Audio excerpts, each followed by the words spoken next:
Before we get into the video, please don't forget to like, comment, and subscribe. Thank you.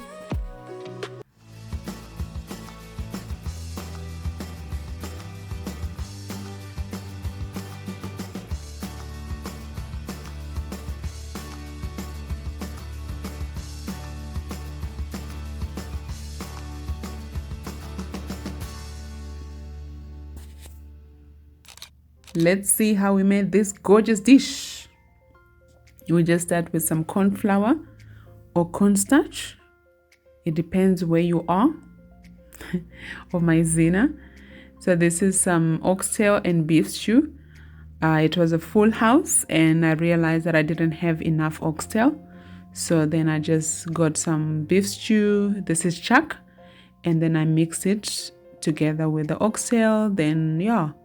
That is a nice tip you can do. If you don't have enough oxtail, you can just mix with some beef stew and it would work. Now we're just putting some oil so that we can fry our oxtail and render the fat. So what we're literally just doing is just making the fat golden before we then cook it for longer time. Because if you just cook it with the fat straight like this, when you're eating it, it's not that pleasant. Personally, that's what I think. But if you like it otherwise, that is also your choice. But I just prefer to fry the fat first.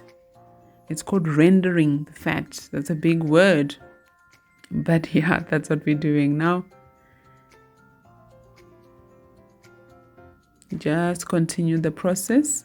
So I'm starting with the oxtail before I add the beef, and then I'm just moving it a little bit so that it's not stuck to the bottom. And we're looking for this golden color rather, and then we just do all parts until everything is nice and rendered.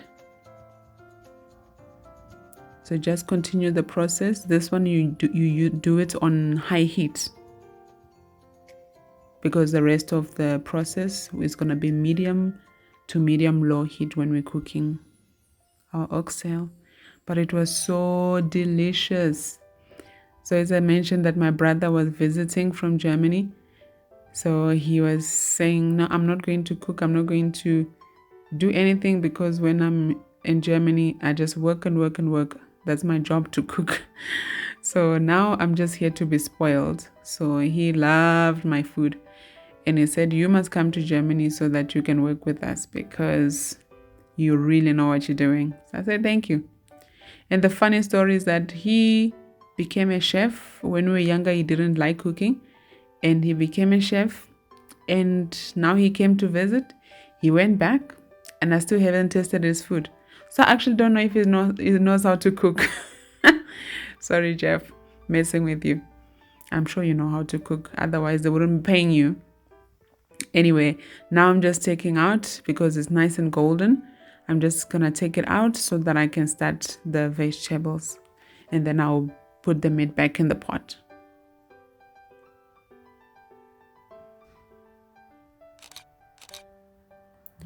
Now these onions, I cut them into quarters. So you take one onion, you cut it in half, and then you cut it in half again. Because it was going to cook for so long, I didn't want it to be diced or to be small pieces. Because it just falls apart anyway after the 3 hours of cooking.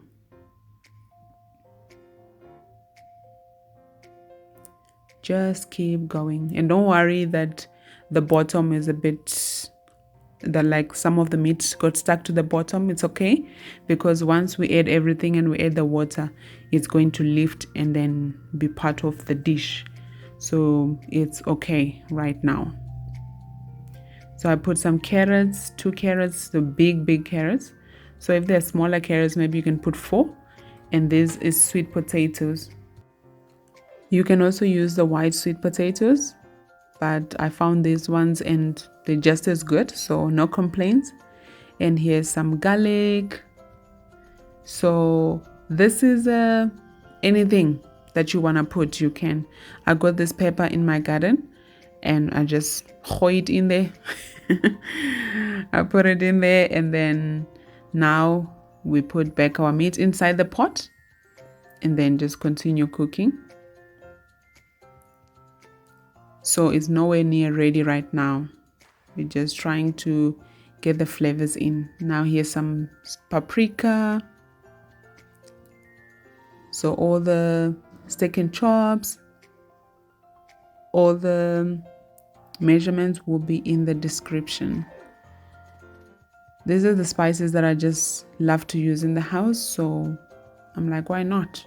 And that's one thing about cooking. I'm a freestyler type of cook because I don't follow a certain rule. I just do what I think will work, and 99% of the time it works. So if it didn't work, then I wouldn't put the video out, obviously, but yeah, it works. Some jack seasoning, that's a Jamaican spice, and here's some barbecue spice. It was finished, so I just decided to finish it here. And yeah, I'm gonna put also now some Chinese 5-spice, because why not? So my dish is from different continents, but yeah, they met together in the pot, and it was a match made in the pot. In food heaven. Now we just mix everything together. Some Worcester sauce or Worcestershire or whatever you call it, we're gonna add it in there as well. I promise you, the flavor profile in here was amazing. Some tomato sauce, because why not? Really, why not? So we add that, and then we add our water. So this is 6 cups. I forgot to record the other cup. I think I forgot to press record on the other cup, but it was 8 cups. And because it was cooking on low, I didn't need to add any more water until it was ready. Even the dumplings, it had reduced so nicely. Then I just added the dumplings. So the flavor, as you can imagine, was out of this world. So you can try this oxtail when it's nice and cozy and cold. This bay leaf, actually I've got a bay leaf tree in my garden. Can you believe that? I don't know how long it's been here, but yeah, it's there. Some time from my garden also. Yeah, we just put a sprig. I should have actually tied this together and then put it on top so that later it's easier to take out. But that was a rookie mistake. Now I know. At least now you know as well. And then we just covered it and cooked it for 3 hours. Look at that. When the fat goes to the top like this, then you know that it's ready. Now I just add the sweet thick soy sauce at the end, just to finish it up. It just adds that extra kick that you need in your oxtail. It was really, really, really good. I've loved dumplings from when I was young. My mom used to cook dumplings, and I was like, wow, what is this? And she was like, no, it's so easy to make. So I've always loved them. And now my family also loves them. And yeah, it's really good. There's so many things that you can do with flour. I promise you, it is amazing. If you have flour in your house, you are like a rich person, because you can do literally a lot of things with it. Now, yeah, it's almost ready. Now we jump into our dumpling. We'll start with some flour. This is actually cake flour that I use, but you can also use bread flour. And then this is some baking powder, not baking soda. And then we just add all the dry ingredients together first before we add our water. We need some salt. So I'm just putting spices that I have, but you actually don't need to put so many spices because your oxtail already has like tons of flavor. But I just needed to give my dumpling, you know, a fighting chance as well, so that they can be in there with the big guys. Some black pepper, some garlic powder as well. So you can literally just put the flour, salt, black pepper and water and a bit of sugar. You don't have to put all these other spices, especially because the oxtail has so much spice. But that's just me. I decided to get a bit, out there. And just putting 4 teaspoons of sugar because it was 4 cups of flour. But you can also leave the sugar out. It's also fine. Or you can put a bit of honey. Just to give the dumpling a bit of a variation. That word, yes. And then I would just keep mixing. So this is so simple. You don't need fancy equipment. You literally just need a wooden stick and then just mix it until it's nice. And so it will have like a better consistency than like dough. So it's not a dough because I didn't put yeast in it. So it will be like a batter. Like when you're making pancakes, yeah, it will look like that. When you're making pancakes, that's how it looks. And then we're gonna drop them. So these are drop dumplings, and I'm using warm water to mix them as well. Just keep going. So don't put all the water all at once because you don't want it to be too runny.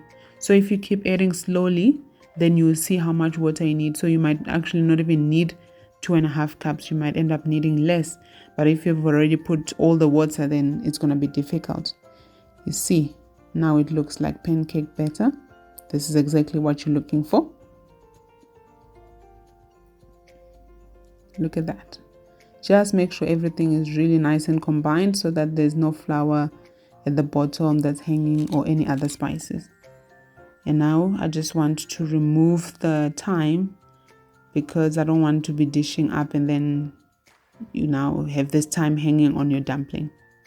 As I mentioned earlier, I was supposed to actually tie it together, but now I know not to do it again like that next time because I put more time than I usually do because this was a bigger pot. It was a lot of people. When I say a lot of people, a lot more than we usually are.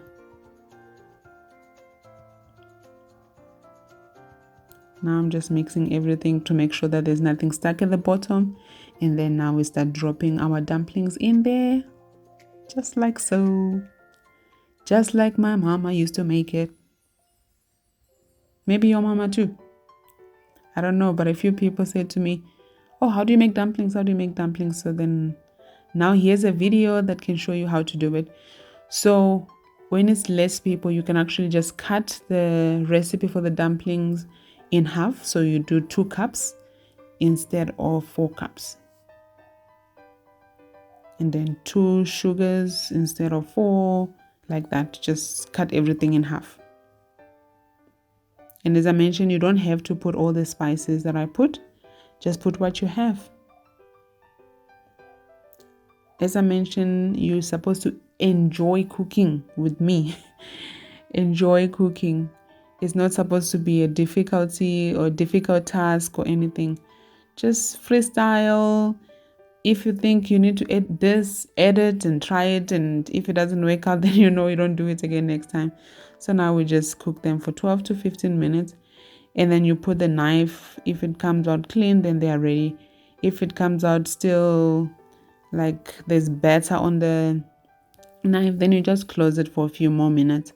But you cook this now on high but make sure that your oxtail or your beef, whatever it is that you're putting, if it's chicken that you're putting, make sure it's really, really nice and hot when you put your dumplings inside. And yeah, that's it. Bon appetit! Look at that. It was so delicious. Now, what is left to do is to enjoy with your family. Please try them and let me know what you think. They are so yum. They are so good. And you can make them with chicken, as I mentioned now. You can make with beef. You can make with oxtail. As long as there is a stew, you can do it. Now we just dish up and enjoy. Look at that. Look at that gravy. It's so rich. I don't need to add any more thickening agent to it because the cornstarch that I used to fry the the oxtail, it was still good for it. Now look at that. Oh my goodness. Don't forget to like, please like my videos, share them. Importantly, share the videos so that other people can also benefit and you can continue growing my channel. Thank you so much for watching. I will see you in the next video. Bye.